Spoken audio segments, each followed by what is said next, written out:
Ada karyawan pom bensin. Saya tanya, Bapak gimana ceritanya bisa berangkat ke Tanah Suci? Apa dia bilang? Pak Ustadz, saya ini kalau ada tetangga, saudara yang mau berangkat ke Tanah Suci, biasanya saya yang nyupirin.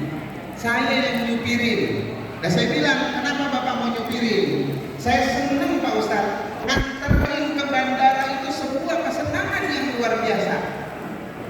Jadi cuma senang aja Bapak Ibu nganterin. Akhirnya apa? Allah berkehendak.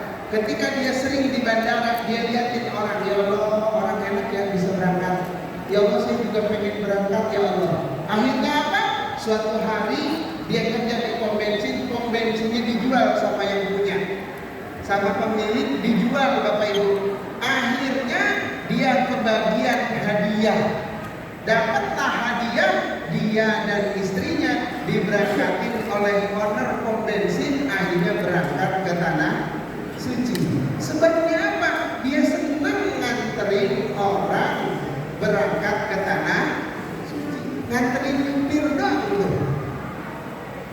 Itu yang pertama. Yang kedua, ini ekstrim. Bapak Ibu, ini agak ekstrim, ya. Ada salah satu jamaah, dia senengnya itu datang walimatus safar. Tahu walimatus safar ya? Senengnya dia datang kalau ada orang mau berangkat tasyakuran di rumah, dia sering datang. Seneng dia. Suatu hari dia datang terlambat. Karena dia datang terlambat, acara udah mulai. Maka dia buru-buru dari rumahnya Bapak Ibu. Dia buru-buru dari rumahnya, nyebrang jalan, nggak tengok kanan kiri. Nyebrang, ada mobil lewat, untung mobilnya nggak ngebut. Akhirnya itu ibu keserempet mobil. Si bapak kemudian bawa si ibu ini ke rumah sakit, udah diobati, untung nggak parah. Ditanya, ibu, kenapa ibu tadi nyebrang nggak lihat kanan kiri? Apa kata si ibu? Mohon maaf Pak, ada walimatus safar, saya udah ketinggalan. Makanya saya buru-buru. Walimatus safar siapa Bu? Itu teman saya di majelis taklim. Saya kalau walimatus safar Pak seneng banget datang Pak. Ditanya masih bapak yang nabrak, memang ibu belum pernah ke Mekah? Belum pernah Pak. Akhirnya si bapak terketuk hatinya, lalu akhirnya ibu itu diberangkatin ke Tanah Suci. Tuh, cakep. Ya, Bapak Ibu ya. Makanya nanti pulang dari sini kalau nyebrang jangan tengok kanan kiri ya. Ya, jangan tengok kanan kiri ya. Ya. Mending kalau kagak. Ya, Bapak Ibu. Itu sebab nasab, sebab kasab, sebab nasib. Next. Ini Bapak Ibu kedahsyatan ibadah umrah. Yang pertama dia menghapuskan dosa. Makanya Bapak Ibu ketika di Tanah Suci banyakin istighfar. Tadi sampaikan ke Pak Fajar, istighfarnya banyakin, terutama di Mekah. Jangan lisannya yang suka ngomong sembarangan. Ya, banyakin istighfar. Barang istighfar. Astaghfirullah. Rabbal baraya. Astaghfirullah.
karena Allah.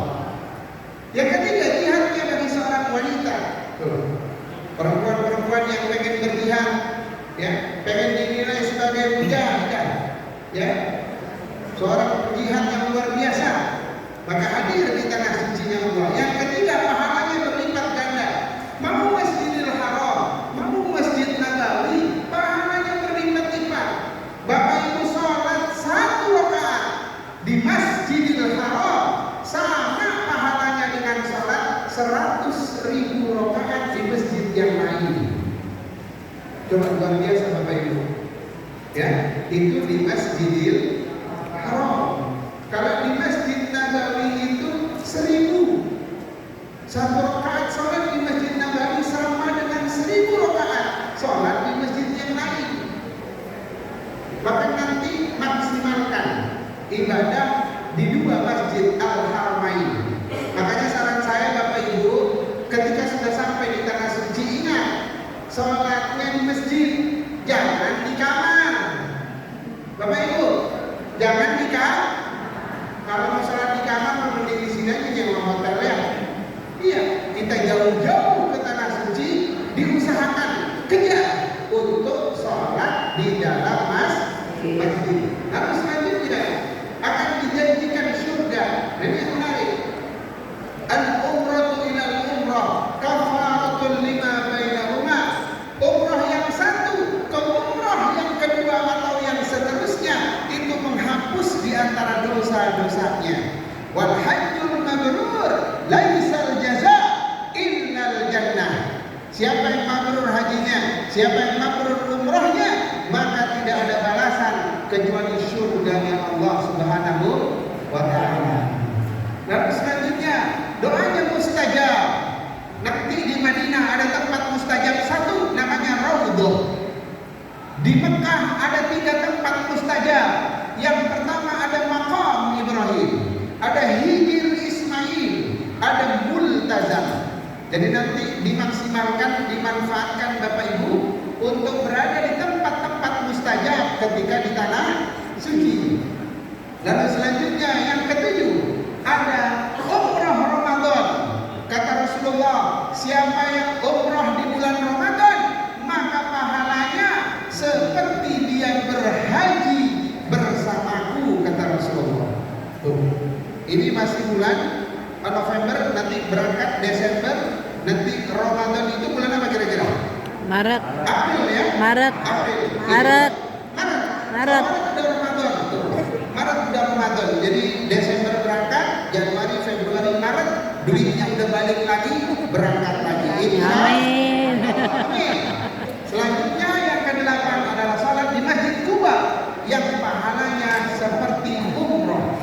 Bapak Ibu nanti yang berangkat dari Madinah ke Mekah itu biasanya sebelum melakukan perjalanan ke kota Mekah 1 atau 2 hari sebelumnya biasanya ziarah ke Masjid Quba, adanya di Madinah, masjid yang pertama kali dibangun oleh baginda Rasulullah Sallallahu Alaihi Wasallam. Siapa orang yang dari rumahnya dia sudah bersuci, lalu kemudian dia sholat sunnah di dalam Masjid Quba 2 rakaat saja, maka pahalanya seperti melaksanakan umroh. Jadi Bapak Ibu masih di Madinah udah dapat pahala 1 kali umroh. Next, ini rukun umroh. Bapak Ibu, ini yang harus diingat ya. Rukun umroh itu adalah sesuatu yang wajib dilakukan. Apabila salah satunya tidak dilakukan, maka batal umrohnya. Maka ini Bapak Ibu harus hafal hari ini. Yang pertama niat umroh. Nanti Bapak Ibu ya akan niat bersama-sama dengan mutawif. Niat ya. Kalau yang langsung umroh itu turun di Mekah, nanti niatnya di Yalamlam atau niatnya di Bandara Jeddah. Kalau nanti dari Madinah, biasanya niatnya di Masjid Bir Ali. Sama semua Bapak Ibu nanti akan dibimbing oleh mutawif. Labbaik Allahumma umratan barak. Labbaik Allahumma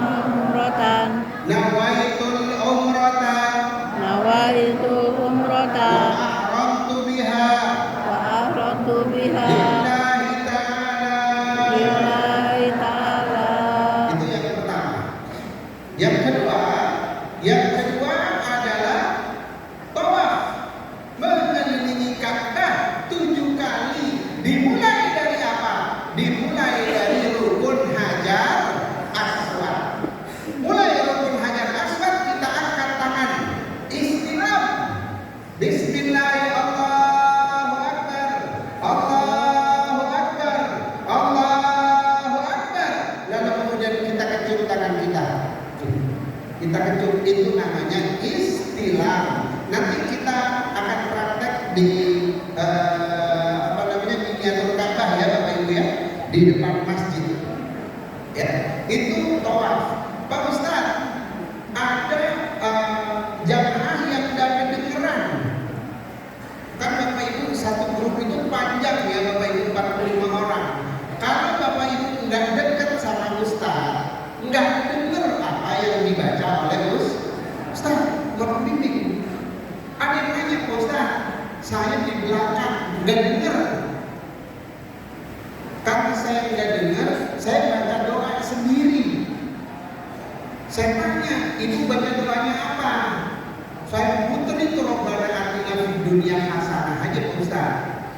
Emang tahunya itu, hafalnya cuma itu. Boleh nggak Pak Ustaz? Boleh. Nggak apa-apa. Sah. Karena tawaf atau umroh itu adalah ibadah fi'liyah, ibadah yang dikerjakan. Jadi nggak usah khawatir. Ya, nggak usah khawatir. Muter aja itu. Robbana atina aja. Saya bilang itu cakep tuh. Saya ditanya, emang kenapa cakep Pak Ustaz? Ibu, ini kayak ini viral nanti di surga. Kok viral? Dan malaikat pada kenalin ibu. Malaikat pada kenalin ini kan ibu-ibu yang dulu Robbana atina doang ya, gitu. Ketika Robbana atina doang yang bisa gitu, kan gitu. Itu dia.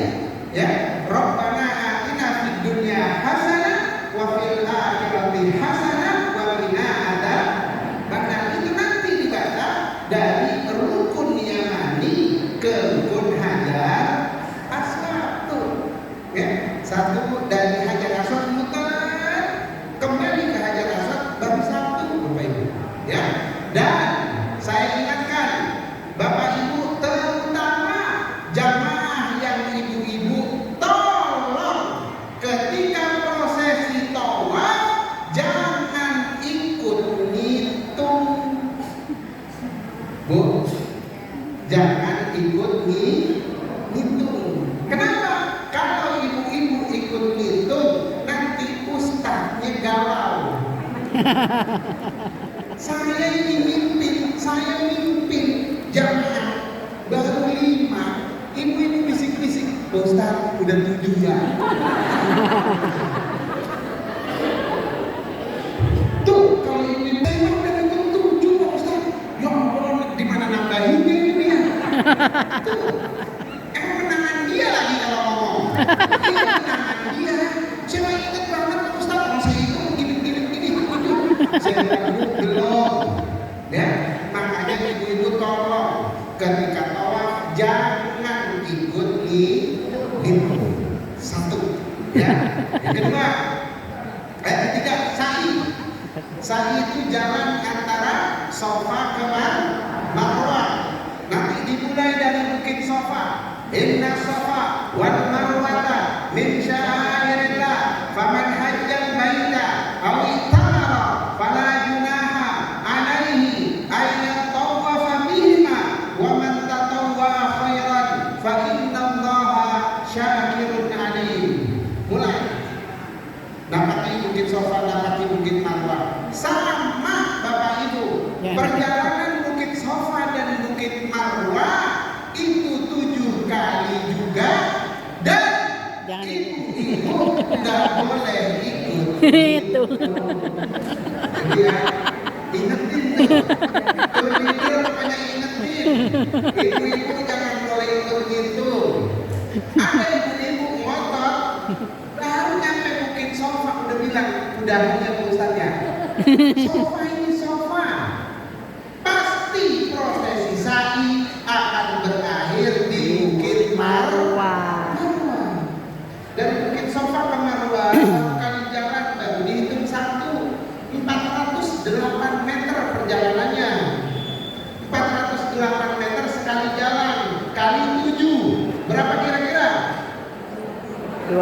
Berapa kira-kira? 2,8. Kira-kira 3 kiloan ya. 3 kiloan ya. Kira-kira 3 kilo.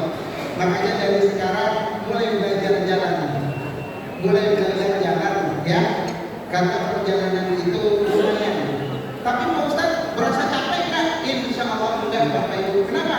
Karena barang. Yang penting semangat Bapak Ibu tetap bahagia ibadah. Ingat, ibadah harus dibawa bahagia. Harus senang. Ya Allah, capek banget ini kayaknya. Jangan ada keluar kata-kata seperti itu. Niatnya kuat, semangatnya kuat. Wah ini sofa marwah harus semangat. Ada nenek-nenek bareng sama saya, nenek-nenek dari Ciledug. Udah latih 7 sampai di marwah dia nanya, Ustaz boleh nambah nggak? Ya Allah, nenek-neneknya. Dari semangatnya Bapak Ibu, dari semangatnya. Tuh, makanya tahu-tahu udah selesai, kenapa? Karena itu semangat ibadah. Ya. Selanjutnya yang keempat, tahallul, memotong rambut. Ya, tahallul ini siapa yang dipotong duluan nanti rambutnya? Bapak-bapak. Posisi ini tahallul ini sekarang sudah tidak boleh di Bukit Marwah. Jadi sekarang sudah sampai Bukit Marwah, keluar dulu dari pintu Marwah di sebelah kanan. Nanti di luar pintu itulah Bapak Ibu semuanya akan tahallul. Siapa tahallul yang pertama yang dilakukan? Biasanya yang dipotong rambutnya duluan itu mutawif. Mutawif Bapak Ibu, ya, nggak boleh potong sendiri, potong sendiri aja nggak boleh. Mutawif dulu dipotong rambutnya. Setelah mutawif dipotong rambutnya, baru nanti mutawif potong rambut bapak-bapak sekalian. Dipotong rambutnya. Setelah bapak-bapak semua rambutnya sudah dipotong, maka kemudian bapak-bapak mencari pasangannya, mencari istrinya untuk dipotong rambutnya. Ingat ya Pak, istrinya ya. Nah, ini lagi saya ingetin, ibu-ibu kalau lagi tahallul jangan buka rambutnya ke Ustaz. Banyak ibu-ibu yang begitu, Ustaz potongannya. Jangan. Yang potong rambut ibu-ibu itu adalah suami. Makanya suami ibu dipotong dulu rambutnya sama mutawif. Potong dulu baru nanti dipotongin. Ibu udah dipotongin, baru nanti ibu motong perempuan yang lain yang tidak bersama dengan suaminya. Ngerti ya Bapak Ibu ya? Ya, kita ingetin itu ibu-ibu ya.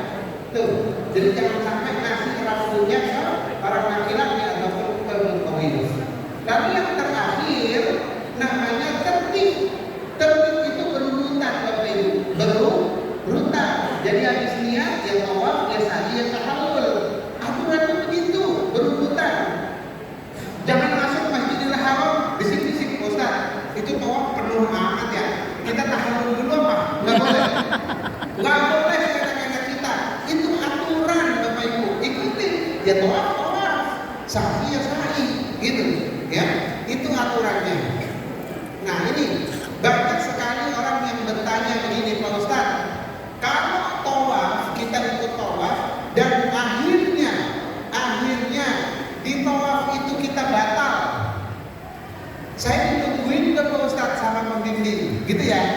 Ini hati-hati Bapak Ibu. Kalau kita ikutan tawaf terus kita batal, apakah ditungguin? Jawabannya tidak. Gak ditungguin. Karena kalau ditungguin di situ, kita berhenti di situ satu grup yang ada ditabrakin orang. Kenapa? Semua orang lagi tawaf, kita nggak boleh berhenti di tengah-tengah. Maka yang batal itu harus buru-buru ambil wudhu. Di mana ambil wudhunya? Bapak Ibu lihat kanan kiri mana nih yang dekat dengan tangga? Lihatin tangga. Karena biasanya di bawah tangga itu ada tempat wudhu. Oh, ada tangga tuh, buru-buru. Ibu wudhu, ya atau bapak wudhu. Setelah itu kembali lagi ke pasukan bareng sama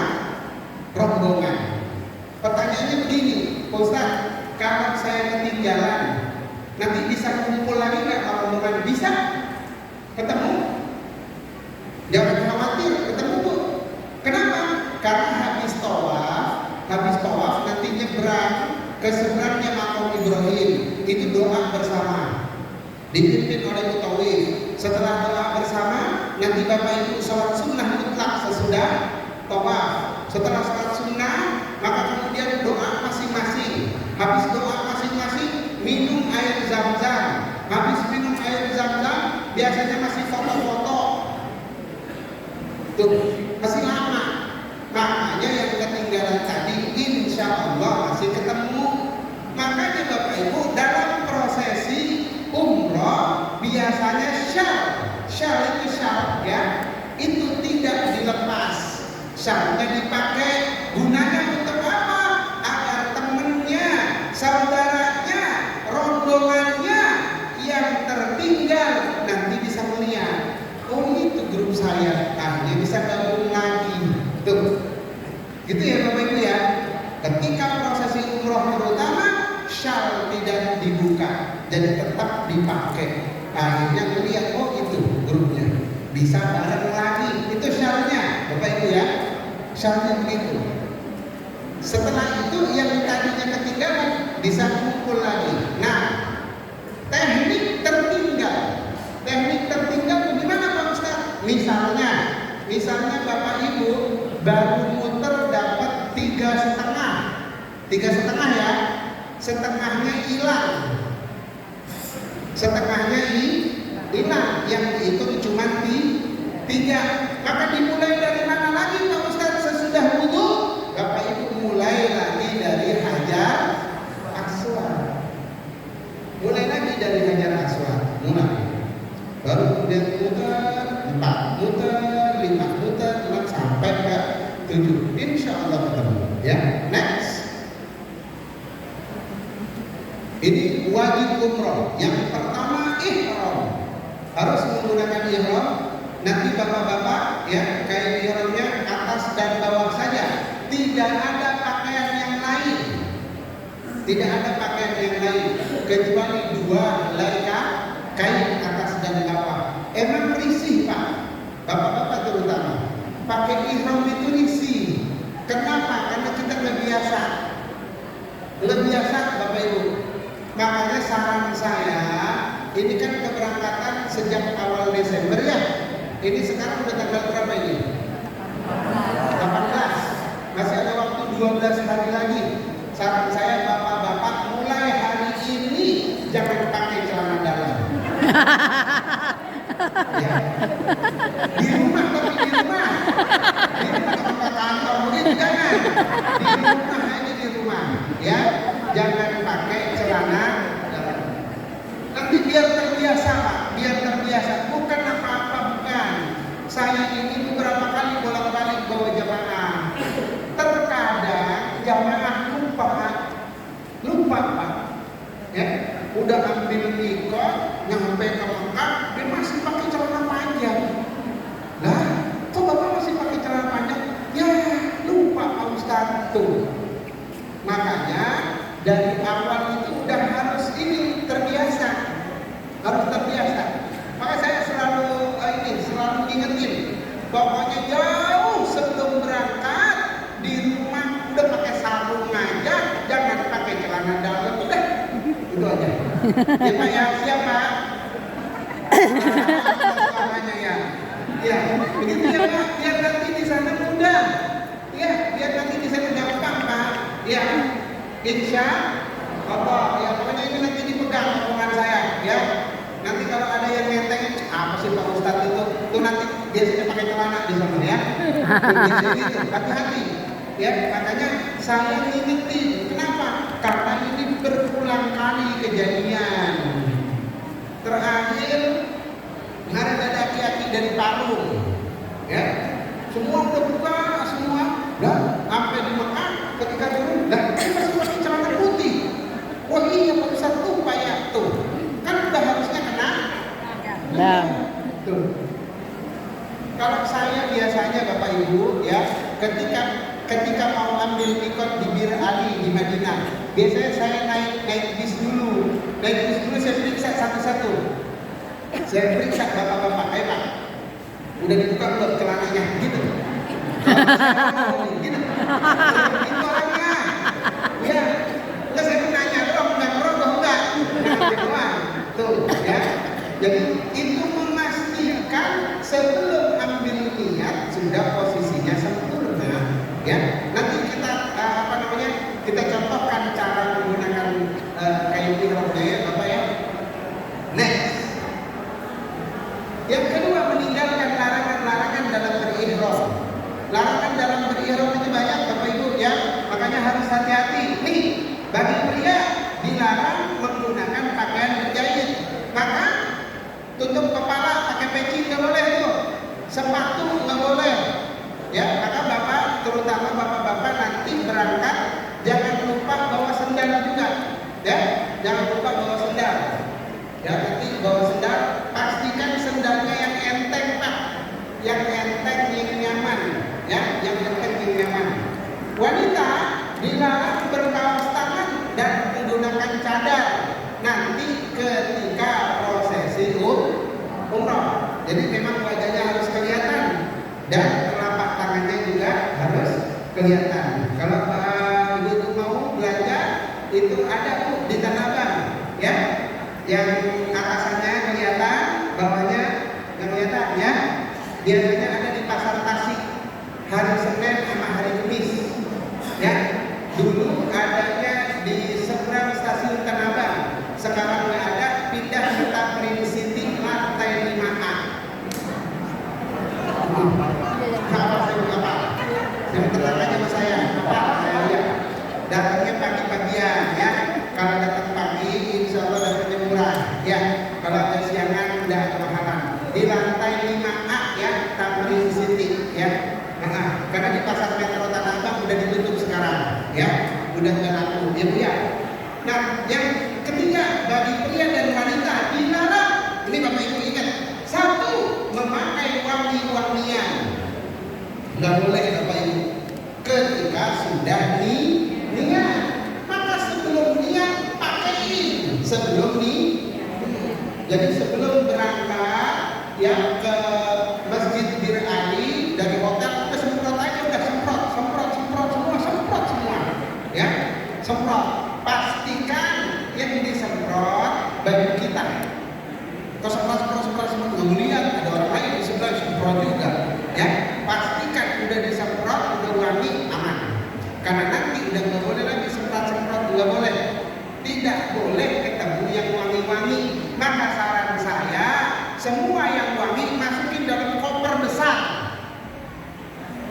Ya, masukin dalam koper besar nanti. Ketika mau perjalanan ke Mekah, masukin dalam koper besar. Sehingga kita nggak pegang-pegang lagi tuh yang wangi-wangi. Minyak kain putih, wangi, nggak boleh. Nggak boleh. Tisu basah, wangi, nggak boleh. Nggak boleh, hati-hati. Fresh care, wangi, nggak boleh. Nggak boleh, semua yang wangi nggak boleh Bapak Ibu, nggak boleh, ya. Makanya dijaga itu, hati-hati kalau mau pakai fresh care, mau pakai balsam, mau pakai remasol, mau pakai minyak beriga, ya, itu dipakai sebelum berangkat ke Mekah, ya, dari hotel. Udah pasangin semua, ya, gosok betul, ya, lumayan perjalanannya jauh Bapak ya. Nah, memotong kuku, mencukur atau menjahit rambut udah nggak boleh ketika sudah niat ihram. Hanya ketika menggunakan kain ihram, sesudah itu bebas lagi nggak apa-apa. Memburu dan menganiaya tentang dengan cara apapun nggak boleh. Menikahkan, nah nikah nggak boleh, menikahkan nggak boleh, meminang wanita untuk dinikahi juga nggak boleh, menjadi saksi nggak boleh, menjadi wali juga nggak boleh ketika berpakaian ihram. Kenapa? Karena masih niat. Kalau mau nanti kalau udah, makanya jamaah Indonesia biasanya nikahnya di mana? Di Madinah. Karena di Madinah aman. Di Madinah aman. Nikah bapaknya selaku walinya, nanti kemudian ijab kabul dengan calon laki-laki, calon mempelai kemudian keluar dari Masjid Nabawi udah sah, udah selesai akad nikahnya. Biasanya di Madinah, jarang ada yang akan nikah di Mekah, jarang. Nah, yang kelima bersetubuh atau bercemburu, nanti belakangan. Yang keenam mencaci atau bertengkar dan mengucapkan kata-kata kotor, hati-hati. Ya, lisannya harus dijaga Bapak Ibu. Ya Allah, kemarin tadi Pak Fajar sudah sampaikan, ada salah satu jamaah kemarin melaksanakan ibadah haji, memaki-maki makanan. Ini makanan apaan sih? Gak enak banget. Untung dia bawa makanan dari rumahnya sekoper. Dulu dia kan jamaah haji lama, bawa sekoper. Dia haji plus, ya, 25 hari. Kemudian ketika di Mekah selesai prosesi, udah selesai semua prosesi haji selesai, mau berangkat ke Madinah, anak-anak muda pada sakit, pada batuk-batuk. Si bapak ini ngomongnya apa? Lo Maria, bocah batuk kemarin aja jelek banget fisiknya, begitu aja pakai sakit. Ini bodoh yang udah tua ini masih sehat-sehat aja. Kata itu bapak, ya. Akhirnya benar, besok berangkat ke Madinah. Bapak Ibu tahu apa yang terjadi di Madinah? Ketika turun dari bis di Madinah, selama 8 hari di Madinah belum pernah menyentuhkan kaki ke dalam Masjid Nabawi. Astagfirullahaladzim. Coba, kenapa? Omongannya ngeledekin orang yang lagi sakit. Akhirnya apa? Sampai di Madinah langsung naik ke hotel, dia langsung diinfus. Kenapa? Kedinginan menggigil. Karena dia duduk di bis, pas banget di atasnya itu AC-nya kenceng. Jadi benar-benar di AC-in sama malaikat tuh. Iya, AC-in loh, malaikat gitu ya. Biar adem-adem dan dia. Jadi pisah-pisah dan dia. Kenapa? Omongannya tadi. Dan selama 8 hari Bapak Ibu di Madinah itu beliau sudah keluar dari kamar. Untung ada dokter. Kalau hajian kan enak, dokternya banyak. Hanya diinfus saja di kamar. Makan udah makan. Kenapa? Lisannya tadi ngomong, ini makanan gak ada yang enak. Gitu. Akhirnya dia nggak makan. Akhirnya masuk makanan dari infus. Alhamdulillah bidalik. Sampai di Indonesia, Bapak Ibu, dijemput sama istrinya, dijemput di bandara, akhirnya langsung masuk ke dalam rumah sakit. Masuk rumah sakit. Alhamdulillah bidalik. Makanya tolong dijaga lisannya, ya, jangan suka komentarin orang lain, dengerin orang lain. Jadi kita fokus terhadap diri kita pribadi, ya, jaga lisan kita. Jangan ribut-ribut suami istri, jangan ribut-ribut. Ya, tadi Pak Fajar bilang gara-gara nungguin di depan pintu masjid, akhirnya jadi ribut. Jangan. Nanti ketemu aja di hotel, ntar ketemu juga, ya. Ketemu di restoran, makannya 3 kali, habis subuh, habis zuhur, habis isya, ketemu, ya. Ketemu, amin, insyaallah. Jadi nggak usah ribut-ribut gara-gara urusan tunggu-tungguan di depan Masjid Nabawi atau Masjidil Haram. Nah, yang kelima, ini perlu perhatian. Bersetubuh atau bercumbu, hati-hati Bapak Ibu. Ada yang berangkat suami istri, angkat tangan. Waduh, banyak tuh. Yang godaannya Bapak Ibu, yang suami istri. Kalau seandainya terjadi persetubuhan ketika menggunakan kain ihram,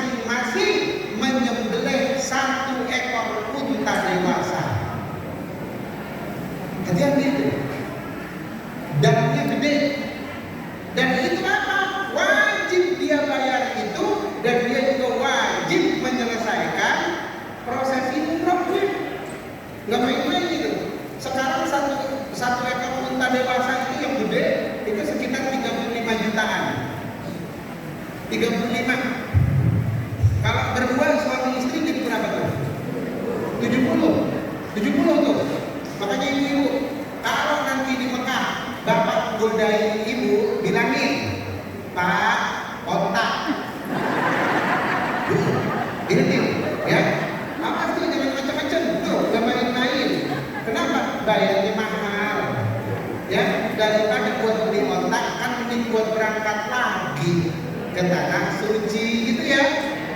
Iya gitu, ingetin Bapak Ibu ya, itu bahaya. Paling banyak yang komen begini, alah Ustaz bisa memang maka pikiran yang begitu Pak Ustaz gitu ya. Sekarang nanti buktiin aja sendiri ya. Memotong pepohonan di tengah haram itu juga dilarang. Next, wajib umroh. Nah ini berihram, meninggalkan larangan, dan terakhir tawaf wada. Nah ini saya pengen titip satu Bapak Ibu ya, tawaf wada itu tawaf terakhir. Bapak Ibu mau pulang ke Indonesia, mau pulang ke tanah air, atau yang ke Mekah dulu akan ke Madinah, maka prosesi tawaf wada adalah tawaf yang terakhir. Saya titip satu Bapak Ibu, tolong ketika doa di tawaf wada jangan minta apapun selain pengen kembali lagi ke sana. Saya termasuk yang nggak merekomendasikan Bapak Ibu minta, ya Allah saya pengen naik jabatan ya Allah di kantor ya Allah. Jangan. Tawaf wada gunakan khusus. Saya ini Bapak Ibu testimoni, banyak jamaah udah saya ingetin, akhirnya ketemu saya di bandara. Loh, Ibu perasaan kemana udah berangkat? Kok berangkat lagi? Iya Pak Ustaz, saya ingat pesan Pak Ustaz ketika tawaf wada, saya nggak minta yang lain. Ya Allah, jangan jadikan ini yang terakhir kedatangan kami. Ya Allah, jangan Engkau pisahkan kami dengan Masjidil Haram, jangan Engkau pisahkan kami dengan Ka'bah. Kami ingin datang lagi ya Allah, kami ingin hadir lagi ya Allah. Tuh Bapak Ibu, minta itu, jangan minta yang lain. Pak Ustaz, kok doanya itu doang? Iya, kalau Bapak Ibu doa hajat yang lain, jangan di wada, sebelum wada. Iya. Kan masih punya waktu banyak beberapa hari. Ketika punya hajat minta, tapi di wadah tolong jangan minta yang lain. Ya Allah saya pengen balik lagi ya Allah, enggak cuma saya sendiri ya Allah. Kasih saya limpahan rezeki ya Allah, agar saya bisa bawa semua keluarga besar saya ya Allah. Hari ini saya cuma sama suami ya Allah, besok saya datang lagi sama anak-anak saya ya Allah, saya bawa semua ya Allah. Tuh Bapak Ibu ya, tolong tawaf wadah jangan minta yang lain. Jangan minta yang lain, minta pengen datang lagi, pengen datang lagi, pengen datang lagi. Ketika Bapak Ibu udah minta begitu, pulang ke tanah air, nanti rezekinya Allah kasih banyak. Oh, Allah ganti lagi, itu duit balik lagi ke Ibu. Ya, duit yang tadinya buat bayar paket ini berangkat, nanti kembali lagi, ada aja rezekinya. Ketika udah duitnya kembali lagi, ingat Bapak Ibu ingat. Kita udah pernah ngomong di depan Ka'bah. Apa itu? Ya Allah saya pengen balik lagi ya Allah. Ya Allah saya pengen balik lagi ya Allah. Saya pengen balik lagi ya Allah. Ingat itu. Oh iya, saya waktu itu minta sama Allah biar bisa balik lagi. Ambil lagi duitnya, daftar lagi ke Ventur. Ya, tetap aja, saya mau berangkat lagi. Iya, tuh. Kenapa? Karena kita tadi sudah bilang sama Allah, ya Allah, jangan jadikan ini yang terakhir. Datang lagi ke tanah suci. Tentu tadi banyak sekali yang bisa kita